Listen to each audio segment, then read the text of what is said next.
কোরআন আমাদের সামনে আল্লাহ রাব্বুল আলামিন নাজিল করেছেন।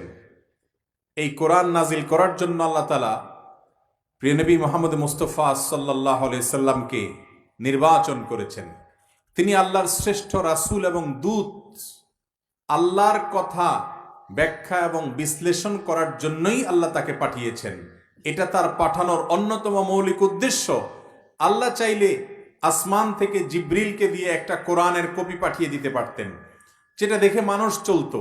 এবং মক্কার মুশরিকরা অনেক সময় বলতো, লাউলা নুজ্জিলাল কোরআন জুমলাতাম ওয়াহিদা, কোরআন একসঙ্গে কেন নাজিল হয় না? কোরআন একটু একটু করে নাজিল হয়েছে। 23 বছর ধরে নাজিল হয়েছে। কত বছর ধরে নাজিল হয়েছে? 23 বছর ধরে। নবী করিম সাল্লাল্লাহু আলাইহি সাল্লাম নবুয়ত প্রাপ্তি যখন ঘটেছে মক্কায়, তারপর থেকে তার ওয়াফাতের আগ পর্যন্ত একটু একটু করে আল্লাহ কোরআন নাজিল করেছেন। একটু একটু